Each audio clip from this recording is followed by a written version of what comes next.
music genre? You felt like, because I remember seeing a showcase where you've danced to heavy metal and you did vocal with country and things like that. That's Electric Boogaloo. He's saying like about that popping is funk styles. That means funk music and funk concepts. It was the point of Electric Boogaloos. There were so many misinterpretations and misquoting of us. There was a lot of people trying to bury everything that we said and saying that we only dance to one music. No, we said when you learn how to pop, learn to funk. And then they would misquote it. Oh, they don't like other music. So we decided on several showcases to pop. Pete did a country song, I did a blues song, Sugar Pop did a Marvin Gaye, and we kept doing that to show no, we love all music. We just said when you're learning popping, learn it to the music it came from. When you're learning breaking, learn it to breaks, you know, then you can do what the hell you want. You have the freedom, you know.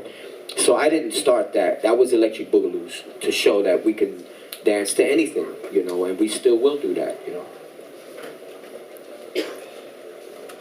How do you feel about people using moves that you created?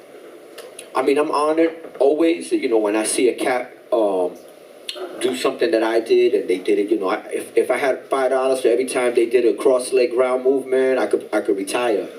I'm seeing all kinds of stuff, but the truth is I give it the 1 year rule. 1 year, that's it, and then you gotta flip it. If you're a beginner, you got 1 year to bite. After that, no more biting.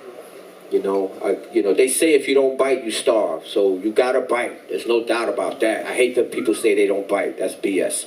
You're supposed to bite and then flip it. You can be a professional b-boy, papa, laka, rocker, maka, flaka, haka. I don't care what you call yourself. And you can still bite, but you gotta change it. That's all. That's all it is. You just gotta change it. Make it put your name on it. Like we're building a bridge between street dancers here. We're a bit behind on the world, really. We think we've got so much barriers, but we're probably recognizing that there really are no barriers, and now we're like reconciling those gaps. What are some of the ways that you've experienced, bonding with other dance styles and helping we build that mutual respect?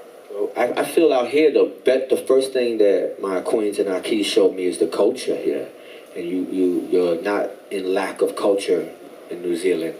And I think that's the first thing you have to look at is the culture and the land and how you could utilize everything that goes on in New Zealand, be it in the streets or in the past.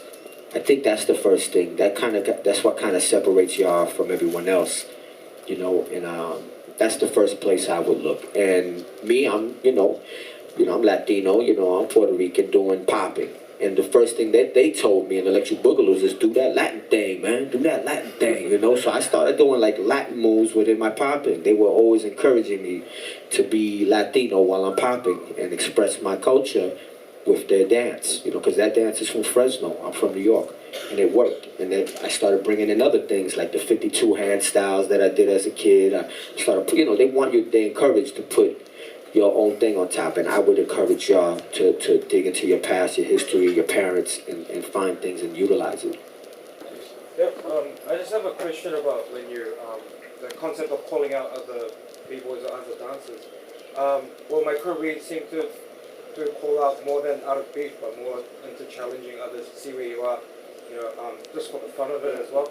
But lately, I'm getting a vibe where people take that as more of a disrespect, as they get offended when they get called out, and there's a lot of negative emotions behind it. But just on your opinion, honestly, I get offended when a b-boy, Papa Laka, asks me, why did I lose that battle? And I say, what battle? You only went 1 round. That ain't no battle. You got to go 10 rounds, man. Get in the circle, go 10 rounds, and then ask me. I think the call out, whether they take it personal or not, that's street. That's how it started. I never ciphered. I just smoked people in the cipher. I don't throw my moves out in the cipher. Never did that. Unless I was going to burn somebody. I just partied. When I was ready to jump on somebody and smoke them, yeah, I ciphered. But I was throwing my moves at somebody to make them count.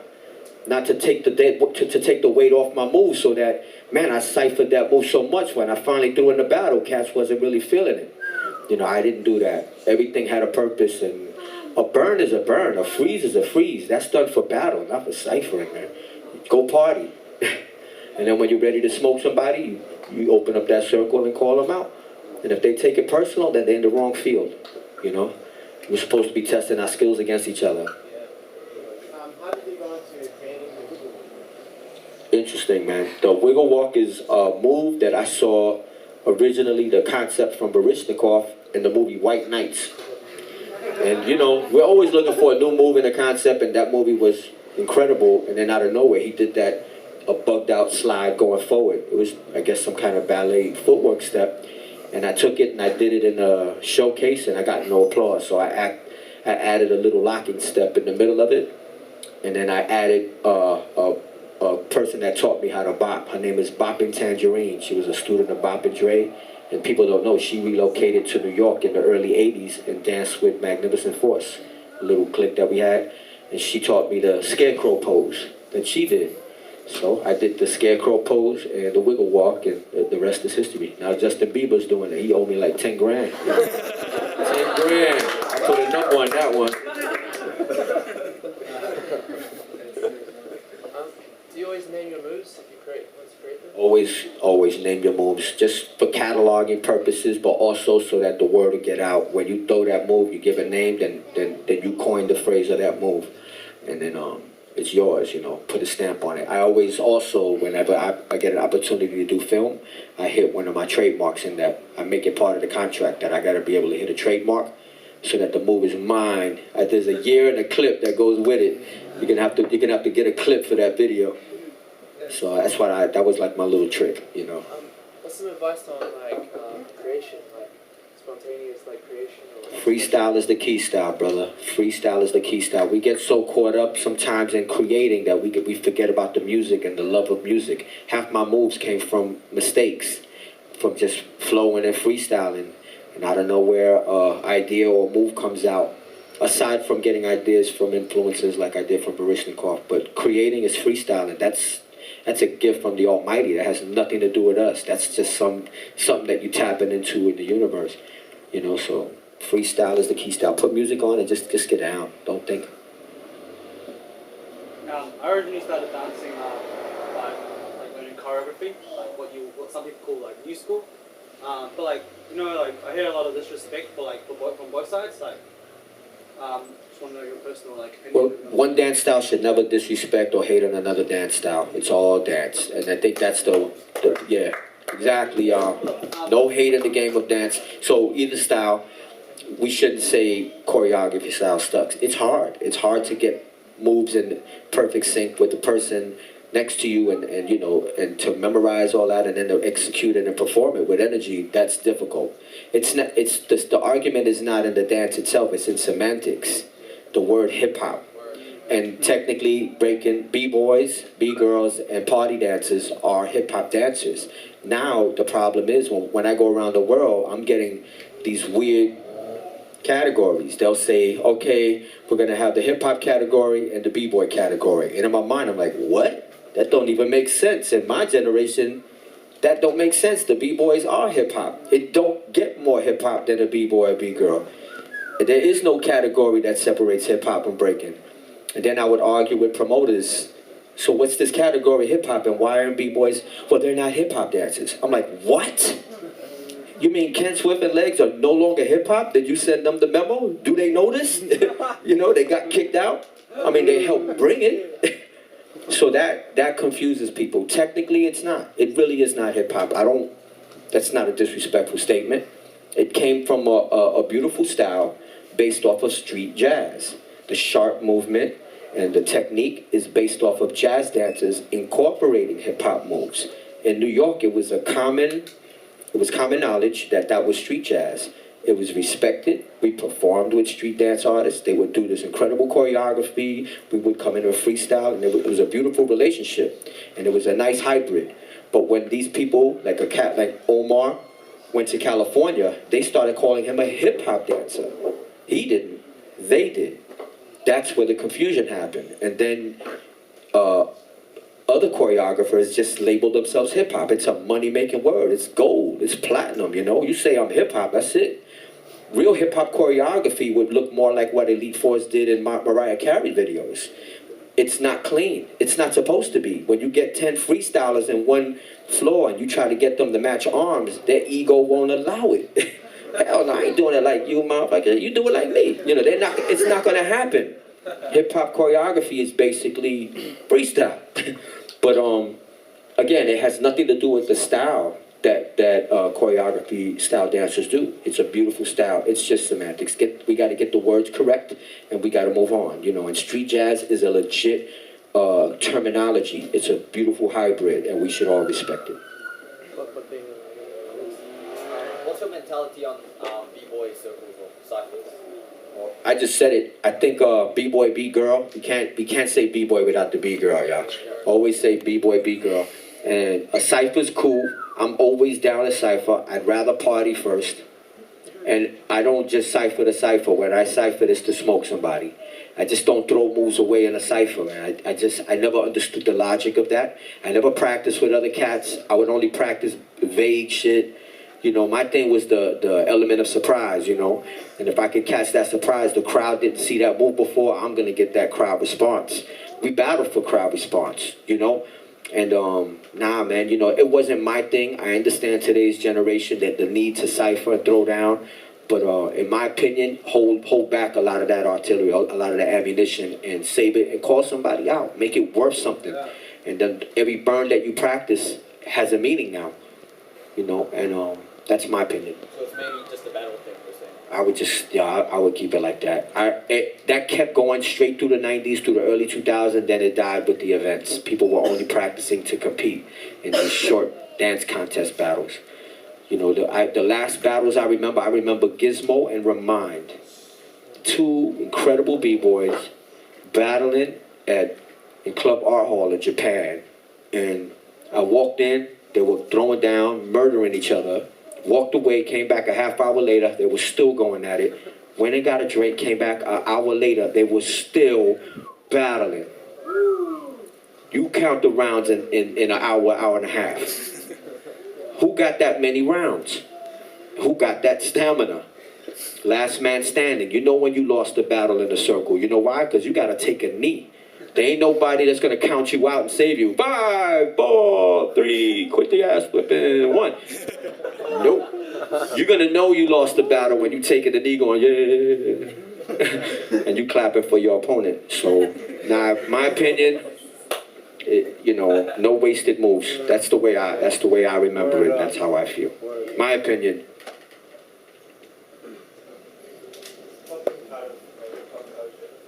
It's not wrong to say that popping and locking is part of hip hop. It's not a sin. We've been dancing with each other since childhood, but technically no. When Electric Boogoloos and the Lockers were inventing these dance styles and the Bay Area cats inventing strutting, they weren't thinking of hip hop. They didn't even know it existed. The cats that I remember that we made hip hop was Sugar Pop, who has roots here. He actually came to New York in the early 80s. I taught him hip hop, and also Fable. I taught him how to break, rock, write, MC. He can do everything. Him and Jason, rest in peace. And they're hip hop, pure. But nah, you know, technically it isn't. But it's okay. Skeeter Rabbit, rest in peace, would say, to say that popping and locking is hip hop is the truth. But to say it is not hip hop is the real truth. You know? So it's not a sin, you could say it, but understand the history of both coasts. Is there any very defined differences on the East Coast and West Coast styles of b-boy and popping in there?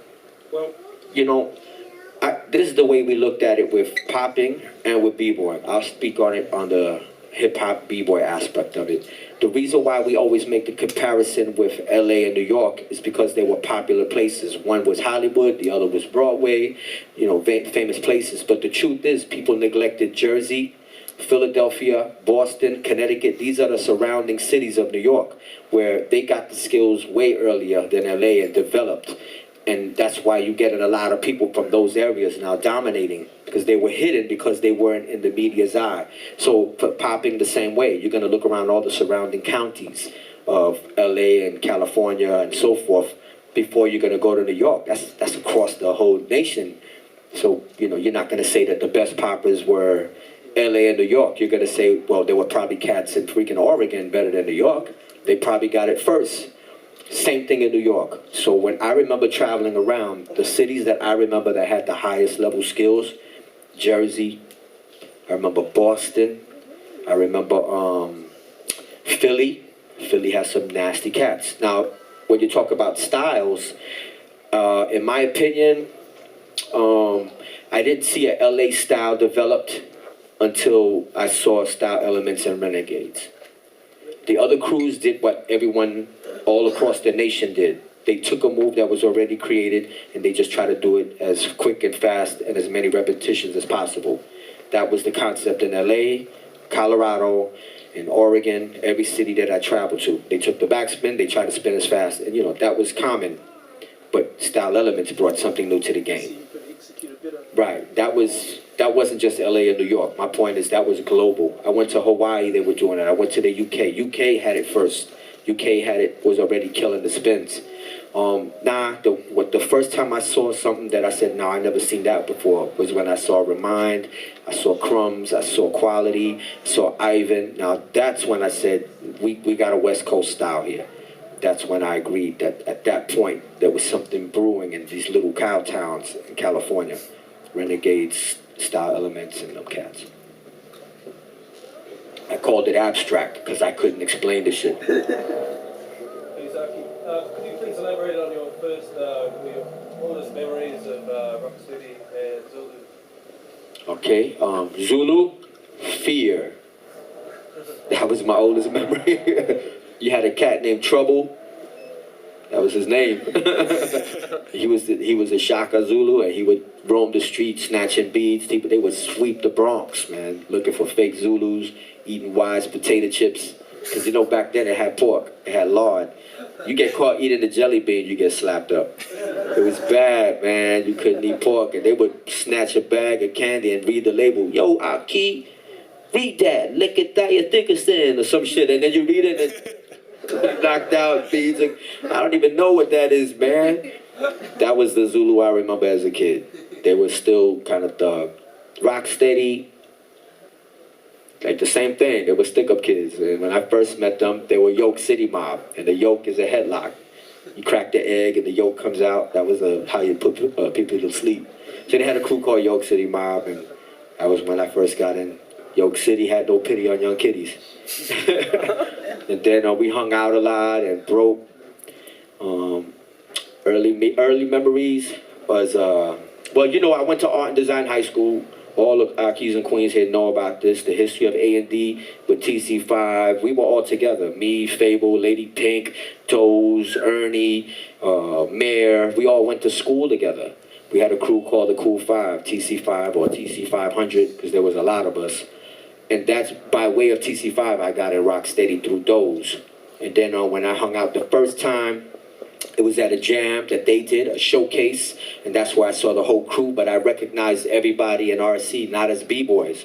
I recognized them as writers. Rip 7, Take 1, Frosty. I knew them because their names were up. So I said, all the writers are starting to break again. I had quit breaking in 78. It played out. So to see cats still breaking in 80, 81, I was shocked. I saw Legs for the first time, and Frosty and Mr. Freeze, who I knew of from the 70s as well, because he went to school with my boy. And my first memory was them battling each other at this little place. I think it was Common Ground or something like that. And at that battle, I realized breaking was going to come back. So I started hanging out with them. And then hanging out with Kippy a lot. May he rest in peace, Kippy D. Me and him used to run around a lot. I got a lot of memories, but, that's some of the early stuff. I saw little Ken Swift when he was younger. His brother was a famous writer named Tunier. So everything in hip-hop back then, we related through writing. I'll be honest, everything, because they were up on a bus or a train. KRS was up on the buses, TBB was up on the buses, Take One was all city. He was a little ink fiend, he liked to bomb with ink. He was like an ink fiend. You could tell they had ink all over their pants and their hands and shit. Rip 7 was down with CYA, which is a crew I was in as well, but I never met him until then. So that was all the little connections through graph, through writing. Hoping said locking is not part of funky style. So Well, what is it actually? the big misconception is that funk style is the entire West Coast community. It was an intention to do it like that at one point, but really funk style is the electric boogaloo movement. It's all based on the electric boogaloo movement. It's us. It's our family. What really happened was hip-hop was taking all the credit for West Coast dance culture. Whenever they would write an article in a magazine, they would write hip-hop, popping, locking, breaking, and rocking, started in New York. Every article, we tell them over and over, that's not true. This is the truth. It started in the West Coast. They would still write, it all started in New York. So we decided to separate it and start saying, well, popping and locking is not from New York. It's part of our funk music. It's a different sound. Pete came up with the concept of funk styles, not for a movement, but for an event. So we threw a funk style event, only popping and locking, no breaking, no hip hop, to showcase the West Coast movement. Then every b-boy started putting a funk room in their event called Funk Style Room. That started the movement of funk style. It was, they would bring electric boogaloos to host the funk room. Like Asia One did it, Cross One did it at their events, and we would host it. The funk style room. And it became a movement, and it took off. It just blew up. We never intended that, but it happened, and it's cool, you know. It's an electric boogaloo movement. What kind of elements you can take to the hip hop? I mean, like DJs, dancers, you know, like. Well, the concept of the element, really, we use that to correct the magazines. What we would say is when they would screw up in an article, we would tell them, well, you can't have hip hop without the 4 elements. They would only focus on rap. Rap is not even real MCing. It's a product of hip hop. It's a commodity. It's something that you package and sell. Real MCs rhyme off of breakbeats live. Real hip hop music is a tape. Like the biggest misconception, another one, is when you see us when we were kids with a boombox on our shoulder, listening to music, we were not listening to rap music because it didn't exist. We were listening to mixtapes, not even a mixtape, a live tape. That means flash, played at a park, tape master, taped it, distributed it, and then we got a copy of it, put it in our boombox. That's what we were listening to in our boombox. There was no rap music. It didn't exist. That's hip-hop music. It's live. That's original hip-hop music. And rap became a product much later, you know. So I think that there's a lot of things that we got to fix and adjust so that we don't get caught out there when it comes to the knowledge and the history. I want to listen to your opinion about the slogan peace, love, unity, and having fun from back in the days and nowadays. Peace, Unity, Love, Having Fun was a song by James Brown and Bambaataa, and it stuck because those were the 2 highly respected fathers of our movement. Before that, it didn't exist, man. It was more like stick up, rob, beat down, slap you up, and having fun. The stick up was like the big movement of our time, man. Everybody was sticking each other up. We didn't make money off of dancing back then, so, you know, that's the truth. I think that slogan helped calm things down. Bambaataa has a way of him that he knows how to like calm the savage beast in us when we were young to let us know we're not going to go anywhere if we keep this up. And he always corrected us and gave us knowledge. 5th element, you know, we would call was the knowledge. And that slogan, when it came out, really did help. It worked. Everyone recited it. We loved the song. We loved Bambaataa and James Brown.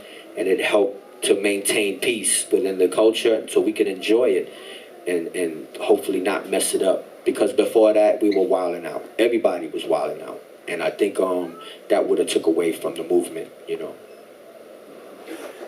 You know, with like you and Why Not traveling around with the Top Rock City tour and stuff, is there anything that you see around the world nowadays that is missing or something that you personally think that B-boys could work more on?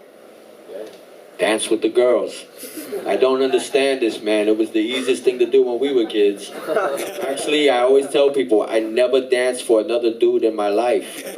I don't go spend $50 on a hat, $100 on a pair of kicks, and $75 on jeans and a dope-ass shirt just to go to a club and dance with a dude. You know, that shit don't sound right. It's like, hey, you, me and you, come on, let's go.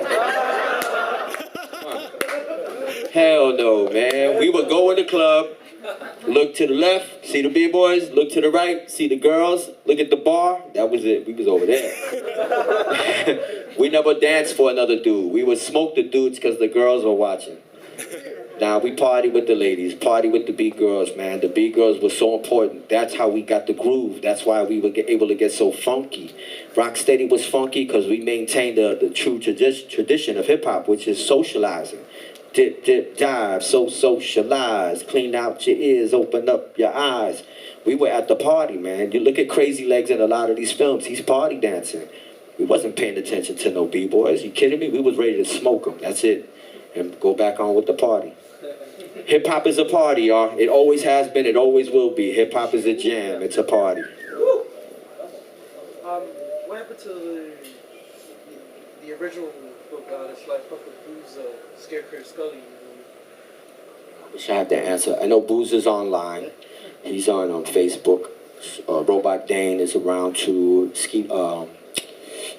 Rest in peace, Skeeter Rabbit. Creepin' Sid. They, reaching out to these cats, and a lot of these cats did it.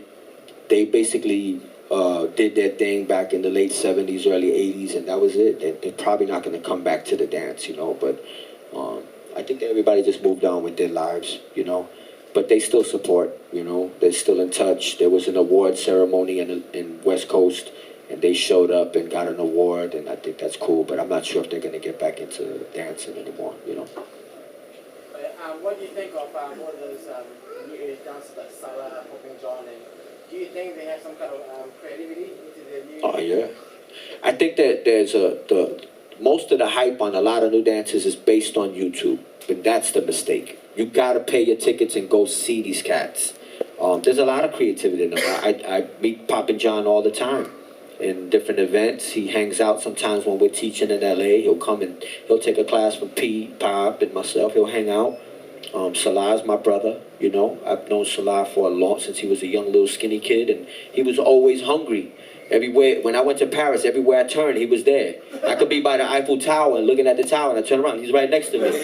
I jumped in a cab one time with a whole bunch of other people, and he was right there. I was like, oh, shit. He was just that dude, he knew he was going to be somebody, and, I'm really proud of him. He has incredible musicality, and how he uses it is with his comedic approach and his moves, and I appreciate that. I think it's beautiful. I think the problems don't come when we judge these dancers as what they are. They're dancers. It's when we define what popping is and stuff like that. That's where we get into these little debates, because they're doing a lot of other techniques outside of popping. They're great wavers, incredible tricksters.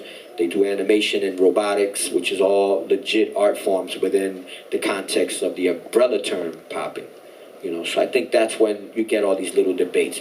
When you get cats online nitpicking and sticking needles in other people to make them say something, and then don't pay attention to that. We're all friends. We see each other all the time. Even Slick Dog and all them cats, I see him. He used to come to my house every weekend. Ask him. He brought my wife gifts and shit and hung out in the back, and we kicked back many times, There's no hate in that. What's some tips on musicality? Love the music. You can't learn it. You gotta understand music by listening to it.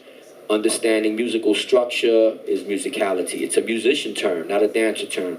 Musicality is you want to be able to predict the drum rolls, the breakdowns, the chorus, the hooks, and the vocal bites and all of these little things. Well, you gotta listen to music non-stop, and that's why you get a cat like Why Not, who can listen to a song for the first time and figure out the structure and freestyle it and catch all kind of shit in that song. He can predict it because he listens to music all day. He approaches music like a musician. Okay, so he doesn't count, he just listens to the structure, gets down to it. If he hears another song that's similar structure, he can predict everything in that song. I tested him. I would put songs and say, catch that. And he'd catch all kind of shit. He's an amazing cat. Salah does it, Sugar Pop does it. I've seen a lot of great dancers do it. And they just love music. They listen to music all day. Don't listen to loops though. When you're home, don't put a freaking loop on. It goes bunch, bunch, bunch, bunch, bunch. You ain't gonna learn shit from that. You want to find a song that has structure and listen to those songs, the oldies. One of my favorite clips as a kid was your clip. One of your clips where you danced to, I think it was one of the songs of Off the Wall, MJ. It was, yeah, it was Off the Wall, the song. Yeah. Yeah, you had it and it was like, oh. Oh, well, thank you. I appreciate that. Make my day, brother. Thanks, everybody. Appreciate it, man. My key is going to kick me out if I don't stop this thing. We're going to have a lot of fun today, so enjoy everything, all right? Peace. Unity, love, having fun.